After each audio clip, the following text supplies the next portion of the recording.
ഇനിയുള്ള കാലം ഒരുമിച്ച് ജീവിക്കണം എന്ന് പറഞ്ഞിട്ട്.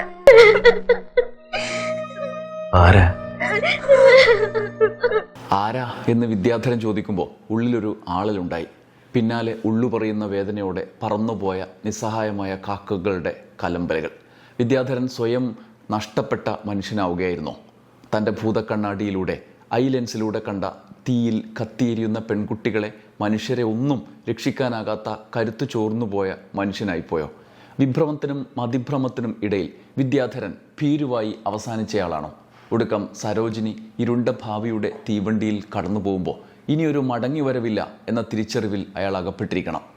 വിദ്യാധരനും അയാളുടെ ഭൂതക്കണ്ണാടിയും ചുറ്റുപാടുകളുടെ കരാളതയിലേക്കുള്ള നോട്ടമായി അവിടെ തന്നെ നിന്നു. എല്ലാം അവസാനിച്ചു എന്ന് പറയുമ്പോഴും എല്ലാത്തിലേക്കുമുള്ള പ്രവേശികയായി, ആളിക്കത്തുന്ന രോഷത്തിൻ്റെ ആരംഭമായി തന്നെ അവിടെ നിന്നു. ഭൂതക്കണ്ണാടി ഈ സിനിമയെക്കുറിച്ച് ആലോചിച്ചപ്പോൾ എപ്പോഴും ഉള്ളിലൊരു കൊളുത്തിവലിയായി നിൽക്കും വിദ്യാധരൻ്റെ ആ ചോദ്യം. അതിങ്ങനെ അന്തരീക്ഷത്തിൽ മുഴങ്ങും. അവിടെ സരോജിനിയും മകളും അവർ നിൽക്കുന്ന ഇപ്പോൾ ഭൂമിയിലേക്ക് താഴ്ന്നു പോകുമെന്ന തോന്നലിലുള്ള നിൽപ്പ് ഓർക്കും. ലോഹിദാസ് ആദ്യം സംവിധാനം ചെയ്ത സിനിമയായിരുന്നു ഭൂതക്കണ്ണാടി. അദ്ദേഹത്തിൻ്റെ 35ാമത്തെ തിരക്കഥ. 1997 പുറത്തിറങ്ങിയ സിനിമ. 4 നൂറ്റാണ്ടിന് ഇപ്പുറവും ഭൂതക്കണ്ണാടി ചർച്ച ചെയ്യപ്പെടുകയാണ്. പൃഥ്വിരാജിൻ്റെ ഒരു പരാമർശത്തിലൂടെ ഇന്ത്യൻ സിനിമയിലെ 10 സിനിമ എടുത്താൽ അതിലൊന്നായി ഭൂതക്കണ്ണാടി തിരഞ്ഞെടുക്കപ്പെട്ടത് വീണ്ടും ചർച്ചയ്ക്ക് വഴിയൊരുക്കി. അദ്ദേഹം പറഞ്ഞ ആ വാക്കുകൾ: ഞാൻ എൻ്റെ ഡിഗ്രി കാലത്താണ് ഭൂതക്കണ്ണാടി കണ്ടത്. അന്ന് കണ്ട അനുഭവം ഇപ്പോഴും മനസ്സിൽ നിന്ന് പോയിട്ടില്ല. ഉള്ളിൽ വിദ്യാധരൻ കിടന്ന് ഇങ്ങനെ വരികി. ഇടയ്ക്ക് വിദ്യാധരനും സരോജിനിയും മകളും ഒക്കെ കയറി വന്ന് കരയിപ്പിച്ചുകൊണ്ടിരുന്നു. സൂര്യനെല്ലി അടക്കം പത്രങ്ങളിൽ വന്ന വാർത്തകൾ അസ്വസ്ഥതയായി മനസ്സിലിങ്ങനെ നിൽക്കും. ശരിക്കും 2-3 ദിവസം രാത്രി ഉറങ്ങി കുറേ കഴിയുമ്പം ഞെട്ടി എണീറ്റിങ്ങനെ ഉറക്കം വരാതെ ഇരുന്നിട്ട് വിദ്യാധരനെ പറ്റി ആലോചിച്ചിട്ടുണ്ട്. നിലാവെളിച്ചത്തിൻ്റെ നിഴലിൽ അങ്ങനെ നോക്കി നിന്ന ആ ഒരു ഓർമ്മ ഇന്നുണ്ട്. ശരിക്കും പറഞ്ഞാൽ ആദ്യമായി ഒരു സിനിമയെ പറ്റി ലേഖനം എഴുതിയത് അന്ന് ഭൂതക്കണ്ണാടിയെ പറ്റിയാണ്. അതത്ര കൊള്ളുന്ന ലേഖനമൊന്നും ആയിരുന്നില്ല. അതിനുശേഷം കുറേ കാലം ഭൂതക്കണ്ണാടി ഞാൻ കണ്ടിട്ടേയില്ല. അത്രമാത്രം ആഘാതം ഉണ്ടാക്കിയ സിനിമയായിരുന്നു. അത് ഓർക്കുമ്പോൾ തന്നെ മനസ്സിലൊരു കൊളുത്തി വലിയ ആണ്. അത് കണ്ടവരുടെ അനുഭവം അതുമാതിരിയാണ് എന്ന് വെളിപ്പെടുത്തുന്നതായിരുന്നു പൃഥ്വിരാജിൻ്റെ ആ സാക്ഷ്യപ്പെടുത്തൽ. വിദ്യാധരൻ ഒരു വാച്ച് മെക്കാനിക്കായിരുന്നു. അയാളുടെ അവയവം പോലെ ഈ ലോകത്തെ അയാൾ കാണുന്നത് അയാളുടെ ഐ ലെൻസിലൂടെ അയാൾ കാണുന്നു ലോകത്തെ. സിനിമ തുടങ്ങുമ്പോൾ അയാൾ സെൻട്രൽ ജയിലിൽ കൊലപാതകത്തിന് ശിക്ഷിക്കപ്പെട്ട് കഴിയുകയാണ്.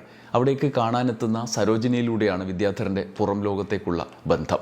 അയാളുടെ ഭൂതകാലത്തിൻ്റെ അവശേഷിപ്പായി ഈ ലോകത്തെപ്പറ്റിയുള്ള ഞെട്ടിക്കുന്ന ഓർമ്മകൾ, കുറ്റകൃത്യങ്ങൾ, പ്രതികാരം എല്ലാം കടന്നു വരുന്നുണ്ട്. പാമ്പിന് പകയുണ്ട് എന്നതടക്കം വിദ്യാധരൻ്റെ ഉള്ളിൽ ചുറ്റുപാടുകളുടെ അവശേഷിപ്പുകളായി നിരവധി അന്ധവിശ്വാസങ്ങളും കിടപ്പുണ്ട്. എന്നാൽ അതേ വിദ്യാധരന് പെൺകുട്ടികൾ കരുത്തുള്ളവരായി വളരണം എന്ന വിശ്വാസവും ഉണ്ടായിരുന്നു. വിശ്വാസം മാത്രമല്ല, പാരമ്പര്യ മാമൂലുകളോട് ഇക്കാര്യത്തിൽ കലഹിക്കുകയും ചെയ്യുന്നുണ്ട് വിദ്യാധരൻ. ഫ്ലാഷ് ബാക്കിലെ ഒരു കാലത്ത് മകളുടെ കാതുകുത്തിയ ദിവസം അവൾ വേദനിക്കുമ്പോൾ കാതുകുത്തേണ്ട ഒരു കാര്യവുമില്ല എന്നയാൾ പ്രസ്താവിക്കുന്നുണ്ട്. നിൽക്കാതെ ചോര വരുമ്പോൾ കാതുകുത്താൻ വന്നയാളുടെ അയാൾ ചൂടാവും. പെൺകുട്ടികളുടെ ചെവി തുളച്ച് ഇതൊക്കെ എന്തിനാണ് ചെയ്യുന്നത് എന്ന് വിമർശിക്കും.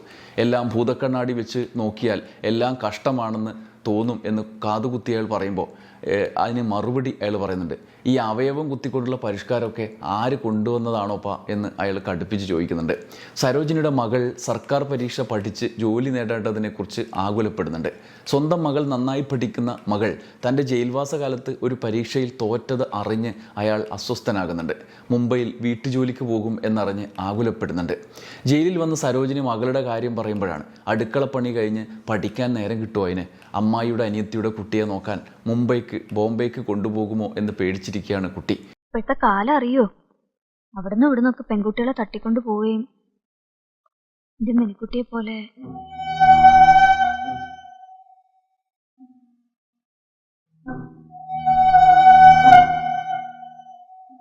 എത്ര സംഭവങ്ങളാണെന്നറിയോ?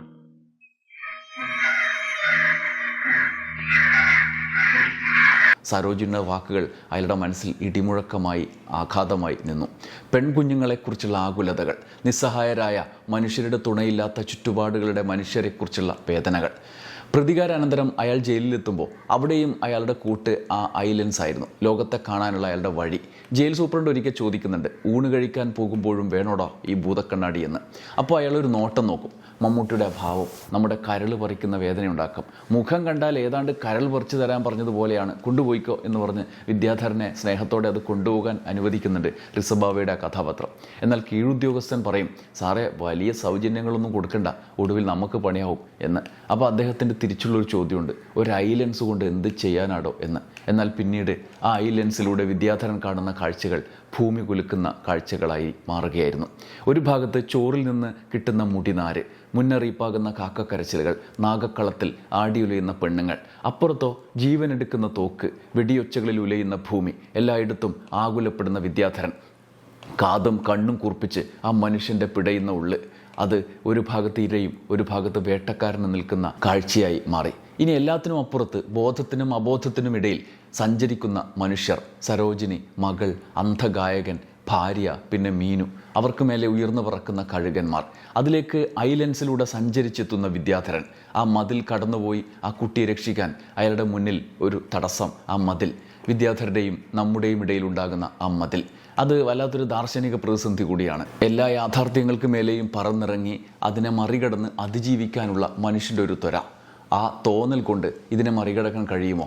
അതൊരു വല്ലാത്ത ദാർശനിക പ്രതിസന്ധിയാണ്. അപ്പുറത്തിരുന്ന് അന്ധഗായകൻ്റെ പാട്ട്, മാളയുടെ കഥാപാത്രത്തിൻ്റെ ഒരു പാട്ടുണ്ട്, മീനുവിനെയും കുടുംബത്തെയും ചേർത്ത് പിടിച്ച് ആ അപ്പൂപ്പൻ പാടുന്നൊരു ഗംഭീര പാട്ടുണ്ട്. അത് കൈതപ്രം എഴുതിയ ജോൺസൺ ഈണമിട്ട് വിദ്യാധരനും എം ജി ശ്രീകുമാറും മിൻമിനിയും കൂടിയ ആ പാട്ട് ഒരുപക്ഷെ ഭൂതക്കണ്ണാടിയുടെ ഒരടയാളമായി മാറുന്നുണ്ട്. തല ചായ്ക്കാനൊരു താഴ്വാരം, നീലാകാശം മണിമേട, ഋതുമതിരാവിന് ഞൊറിഞ്ഞൊടുക്കാൻ നല്ല വെണ്ണിലാ കോടിയും മിന്നും താലിയും. അങ്ങനെ ഒരു പാട്ട്, വല്ലാത്തൊരു പാട്ടാണത്. സിനിമ കണ്ടു കഴിഞ്ഞാൽ നമ്മളത് വേട്ടയാടിക്കൊണ്ടേയിരിക്കും ആ പാട്ട്. അവസാനത്തെ തിരിച്ചറിവിലൂടെ നമ്മൾ അകപ്പെടുന്ന വിഭ്രമം വിടാതെ നമ്മളെ പിടികൂടും. അതാണ് ഭൂതക്കണ്ണാടി എന്ന സിനിമ. ആദ്യ തിരക്കഥയായ തനി ആവർത്തനത്തിൽ നിന്ന് ആദ്യ സംവിധാന സംരംഭമായ ഭൂതക്കണ്ണാടിയിലേക്ക് എത്തുമ്പോൾ ലോഹിതദാസ് വളർന്ന വളർച്ച ഒരു മഹാപ്രതിഭയിലേക്കുള്ളതാണ് എന്നുറപ്പിച്ച സിനിമ. വിദ്യാധരൻ്റെ കഥാപാത്രം ഭൂതകാലത്തും ജയിലിലായപ്പോഴും രണ്ട് ഭാവത്തിലാണ്. സമൂഹത്തിനെ രണ്ട് രീതിയിൽ വളർന്ന ഘട്ടത്തിലും കാഴ്ച ആരംഭിച്ച ഘട്ടത്തിലും ലോഹിതദാസ് എങ്ങനെ കാണുന്നു എന്നതിൻ്റെ വളർച്ച കൂടി ഇവിടെ കാണാം. അത് തനിയാവർത്തനത്തിൽ നിന്ന് ഭൂതക്കണ്ണാടിയിലേക്കുള്ള ഒരു വളർച്ച കൂടിയാണ്. അതിലൂടെ മമ്മൂട്ടി എന്ന നടൻ കടന്നുപോയൊരു സഞ്ചാരം കൂടിയുണ്ട്. അതൊരു വല്ലാത്ത അനുഭവം കൂടിയായി മാറും. ഒപ്പം ശ്രീലക്ഷ്മിയുടെ ആദ്യ സിനിമ സരോജിനി എന്ന കഥാപാത്രം, പിന്നെ കലാഭവൻ മണി. മണി എന്ന ലോഹിതദാസിൻ്റെ സല്ലാപത്തിലൂടെയാണ് ശ്രദ്ധിക്കപ്പെടുന്നത്.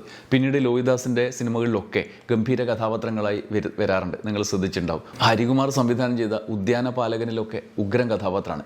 പിന്നീട് ആദ്യ സംവിധാന ചിത്രവും ലോഹിതദാസ് എടുക്കുമ്പോൾ അവിടെയും മണിയെ കൂടെ കൂട്ടുന്നുണ്ട്. വില്ലൻ വേട്ടക്കാരനായി ശ്രീഹരി എന്നൊരു പുതിയ നടൻ വേടിപ്പിച്ചു. ശ്രീഹരി പിന്നീട് നിരവധി സിനിമകളിലേക്ക് വന്നു. മാള അരവിന്ദൻ്റെ അന്ധഗായകൻ ഒരു രക്ഷയില്ലാത്ത കഥാപാത്രമായിരുന്നു. റിസബാവ, പെരിങ്ങോട്ടുകര വിജയൻ, എം ആർ ഗോപകുമാർ, കാവ്യ മാധവൻ, ചാലി പാല, അങ്ങനെ കുറേ കഥാപാത്രങ്ങളെ കാണാം. 1997 കുറേ അവാർഡുകളും ഭൂതക്കണ്ണാടിക്ക് കിട്ടി. മികച്ച സിനിമ, മികച്ച തിരക്കഥ എന്നിവയ്ക്ക് അവാർഡ് കിട്ടി. മികച്ച രണ്ടാമത്തെ നടിക്കുള്ള അവാർഡ് ശ്രീലക്ഷ്മിക്ക് കിട്ടി. മികച്ച പുതുമുഖ സംവിധായകനുള്ള ദേശീയ പുരസ്കാരവും ലോഹിതദാസിന് കിട്ടി. ഭൂതക്കണ്ണാടി ലോഹിതദാസ് എന്ന പ്രഗത്ഭനായ തിരക്കഥാകൃത്തിൻ്റെ തിരക്കഥ ലോഹിതദാസ് എന്ന പുതുമുഖ സംവിധായകനെടുത്താണല്ലോ. എന്നാൽ ലോഹിതദാസ് അല്ലാതെ അദ്ദേഹം തിരക്കഥകൾ പുതുമുഖ സംവിധായകർക്ക് അദ്ദേഹത്തിൻ്റെ കരിയറിൽ കൊടുത്തിട്ടുണ്ട്.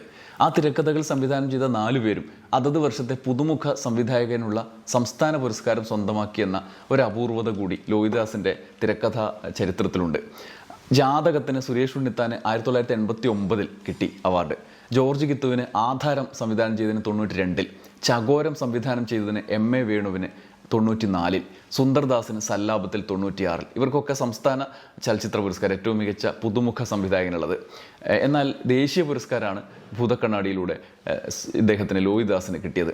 ഭൂതക്കണ്ണാടിക്ക് ശേഷം വീണ്ടും ചില വീട്ടുകാര്യങ്ങൾ മാത്രമാണ്, അത് സത്യനന്ദിക്കാട് സംവിധാനം ചെയ്ത സിനിമ മാത്രമാണ് തിരക്കഥ ലോഹിതദാസ് പുറത്തു കൊടുത്തത്. അത് ചിലപ്പോൾ നേരത്തെയുള്ള കമ്മിറ്റ്മെൻ്റ് ആയിരിക്കാം. ബാക്കി എഴുതിയ തിരക്കഥയെല്ലാം ലോഹിതദാസ് തന്നെ സംവിധാനം ചെയ്യുന്നതാണ് കാണുക. കാരുണ്യം, കന്മദം, ഓർമ്മച്ചെപ്പ്, ജോക്കർ, അരയന്നങ്ങളുടെ വീട്, സൂത്രധാരൻ, കസ്തൂരിമാൻ, ചക്കരമുത്ത്, നിവേദ്യം എന്നീ സിനിമകളാണ് അദ്ദേഹം അതിനുശേഷം എടുത്തിട്ടുള്ളത്. ചില തമിഴ് സിനിമ, കസ്തൂരിമാനൊക്കെ തമിഴിലും അദ്ദേഹം എടുത്തിട്ടുണ്ട്. സംവിധായകൻ എന്ന നിലയിൽ അദ്ദേഹം ആദ്യം സംവിധാനം ചെയ്ത സിനിമ ഒരു വിട്ടുവീഴ്ചയ്ക്കും തയ്യാറാക്കാത്ത വിധം പൂർണ്ണതയുള്ളതായിരുന്നു. മലയാളത്തിലെ എക്കാലത്തെയും മികച്ച സിനിമകളിൽ ഒന്നായി ഭൂതക്കണ്ണാടിയെ നമ്മുടെ മുന്നിൽ നിർത്താൻ അതുകൊണ്ടുകൂടിയായിരിക്കാം അദ്ദേഹത്തിന് കഴിഞ്ഞത്. അത് അദ്ദേഹം തന്നെ പലയിടത്തും പറഞ്ഞിട്ടുണ്ട്. കോംപ്രമൈസ് ഇല്ലാതെ അതുവരെ കോംപ്രമൈസ് ചെയ്യേണ്ടി വന്നിട്ടുണ്ട്, പിന്നീടും അദ്ദേഹത്തിന് കോംപ്രമൈസ് ചെയ്യേണ്ടി വന്നിട്ടുണ്ട്. എന്നാൽ ഭൂതക്കണ്ണാടി അങ്ങനെയൊന്നും ചെയ്യാതെ എടുത്ത സിനിമയാണെന്ന് അദ്ദേഹം തന്നെ അത് പറഞ്ഞിട്ടുണ്ട്. ഇന്ന് നമ്മൾ ആ സിനിമ ഇന്നും ചർച്ച ചെയ്യുന്നതിൻ്റെ അടിസ്ഥാന കാര്യം അതായിരിക്കാം. ലോഹിതദാസിൻ്റെ കൂടുതൽ സിനിമകൾ കൂടുതൽ ആഴത്തിൽ പഠിക്കപ്പെടേണ്ടതുണ്ട്. മറ്റ് ഭൂതക്കണ്ണാടി തന്നെ ഇങ്ങനെ മാത്രമല്ല, അതിൻ്റെ പല ലെയറുകളുണ്ട്. സമൂഹത്തിലെ അടിത്തട്ടിലുള്ള മനുഷ്യരുടെ കഥ പറഞ്ഞ സിനിമ കൂടിയാണ് ഭൂതക്കണ്ണാടി. അങ്ങനെ പല തരത്തിൽ അത് ചർച്ച ചെയ്യപ്പെടേണ്ടതുണ്ട്. അതിനെ ആഴത്തിൽ സിനിമാ വിമർശകരൊക്കെ കൂടുതൽ ചർച്ചയ്ക്ക് വിധേയമാക്കപ്പെടുന്ന കാലം വരുമായിരിക്കും. കൂടുതൽ ചർച്ചകൾ നിരവധി നടന്നിട്ടുമുണ്ട്. അങ്ങനെ ലോഹിതദാസിൻ്റെ നിരവധി കഥാപാത്രങ്ങളെ, നിരവധി സിനിമകളെ അങ്ങനെ ചർച്ചയ്ക്ക് വിധേയമാക്കാൻ കഴിയുന്നവ ഉണ്ട്. നമുക്ക് കൂടുതൽ ലോഹി സിനിമകളെക്കുറിച്ച് ഇനിയും സംസാരിക്കാം. ബാൽക്കണിയിൽ തുടരുക. അടുത്ത വീഡിയോയിലൂടെ വീണ്ടും കാണാം. നന്ദി, നമസ്കാരം.